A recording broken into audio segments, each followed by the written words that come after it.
oh look, it is going to be a Bumblebee review. This is High Octane Bumblebee from Transformers Age of Extinction. We will look at him next. Yay.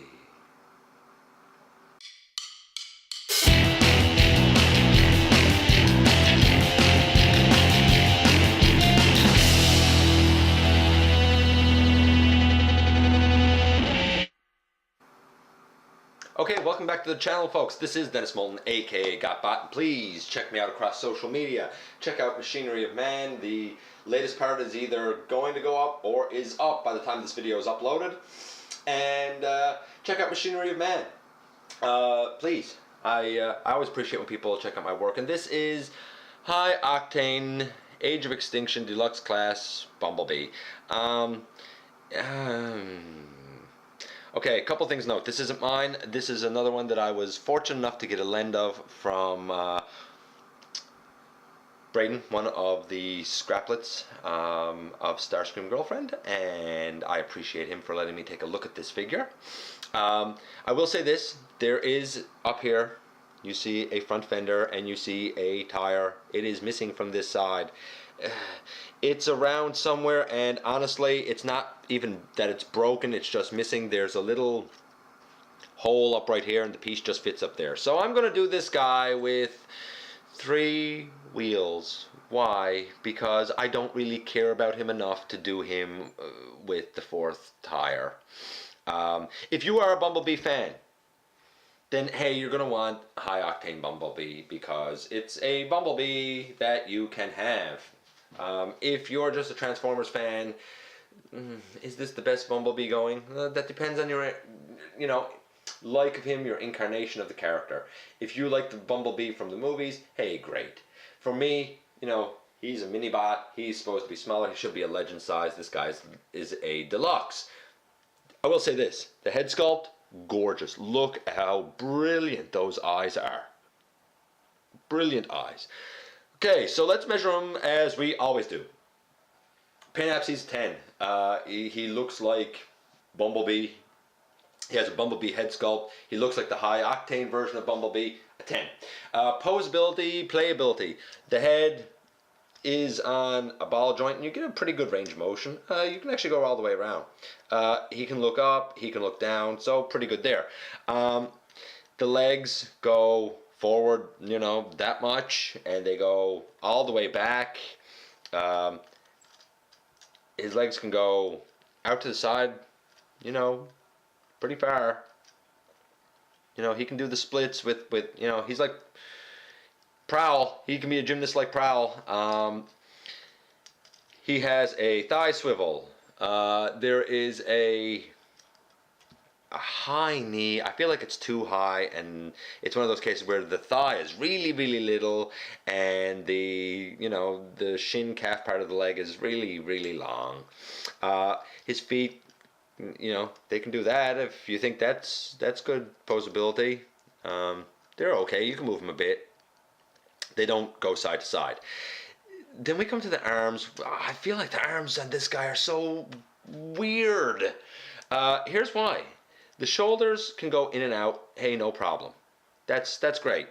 And I mean both sides. The shoulders go in and out on both sides. Yeah, they go in and out on both sides. That's great. That's good posability there. I have no problem with that. They can go, all the way that way and all the way this way. If the door isn't there, I mean, they'll go all the way around, no problem. There is a bicep swivel. That's great.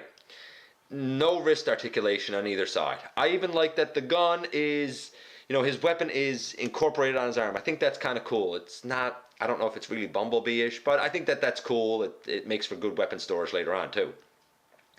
But then, listen to that. Beautiful deep bend in the elbow, but on such a heavy ratchet, I almost feel like I'm going to break his arms off. I'm going to go out on a limb though and say this. If the scraplets haven't broken his arms off yet, then you know what? They must be pretty sturdy ratchets. Because trust me, if there was a way to break those off, they'd find it. The chest pieces, they can go up a little bit, you know. The chest itself can open a little bit if you want that, depending on how much you want it. So posability, playability, you know, he has great big feet for standing on. He actually stands, you know, pretty well. He's kind of back heavy, but he stands pretty well. Posability, playability, the guy's, I guess he's an 8. If he didn't have the heavy ratchets and elbows, I would probably give him like a 9. But those heavy elbows, they really throw me for a loop. So paint apps 10, posability, playability an 8. It's not that he's a bad figure, it's just I don't really care about Bumblebee. Wow, look at those eyes though. Wow. They really pop for not being, well, they are light piped and painted over, so maybe that's why they pop, but it's beautiful. Transformation. Okay, let's get into transformation. Oh, by the way, these things move. I mean, I think in the instructions they're supposed to be up like this. I think that looks preposterous, and it gives him an opening in his shins down bottom. If you move them down, he has better knee articulation to get to that 90 degrees, and it doesn't look as preposterous. Now, mind you, that being said, now you have an opening up top, and if you really look, you still have an opening down bottom. I kind of don't like that, but I would still leave them down. So, transformation. The feet, you fold them in and you bring down that back piece. You fold the feet in and you bring down that back piece, and you can peg these together. There's 2 pegs here on this side, 2 holes on this side, and you just push them, you know, push them together like so. So you put his feet together, and if you can do it, it's good to kind of angle his legs up a little bit, because you're gonna kind of have to squish them together in a little bit. So what do we do next? Now we got his legs together. Well, you basically want to straighten out his arms next, because you're gonna want to deal with them in, you know, in just a little bit. You come to his backpack and you kind of try to lift it off, which isn't really the easiest thing to do, to be honest with you. There we go. Lift his backpack off like so. You're just lifting it out basically so that you can flip up the hood piece. Flip up the hood piece and put those, you know, pieces down over where his face was. I mean, his face kind of comes up through here. You bring that up over where his head was, and you're putting these flaps down.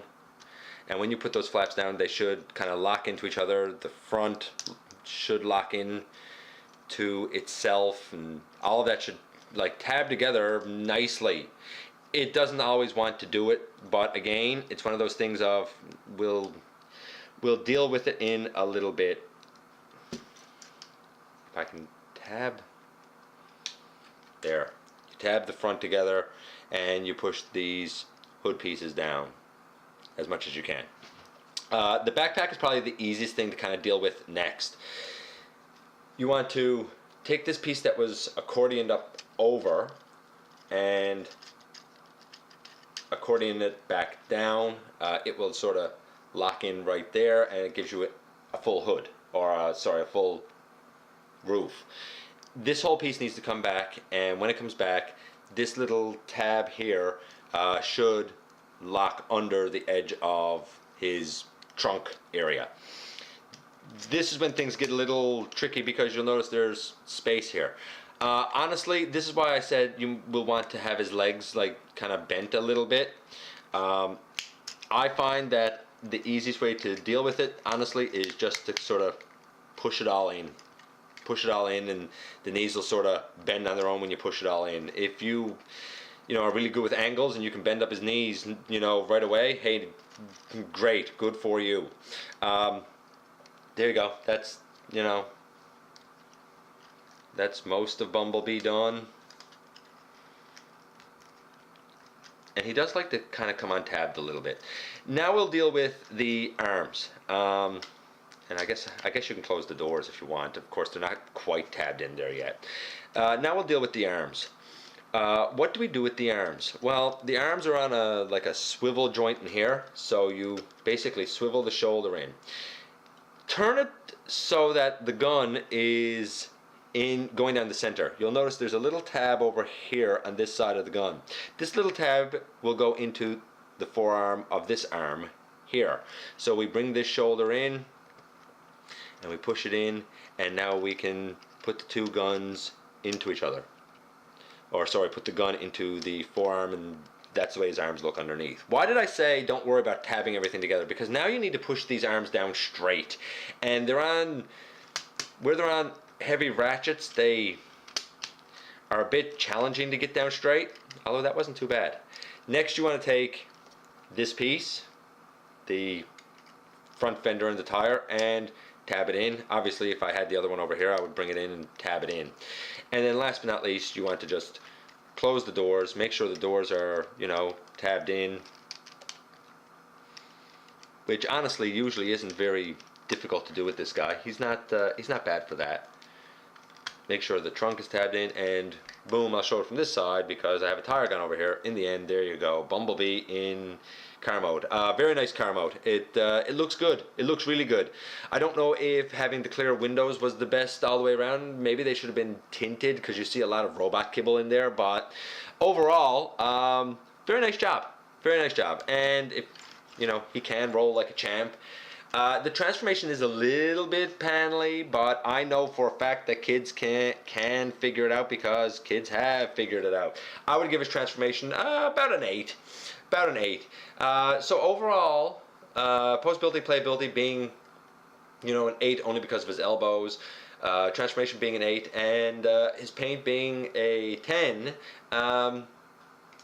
I gotta say, even though I'm not a huge Bumblebee fan, as far as Bumblebee goes, this guy's pretty good. We'll give him an 8 overall. Yeah, we'll give him an 8.5 overall. So, if you like Bumblebee and you are into, you know, the movie version of him, good one to get. Good one to get. Nice alt mode, nice robot mode. Wish I had that other tire, but what do you do? Anyway, that is Bumblebee in the books, thankfully, and we can move on from here. I will see you guys next time that we meet inside the videos.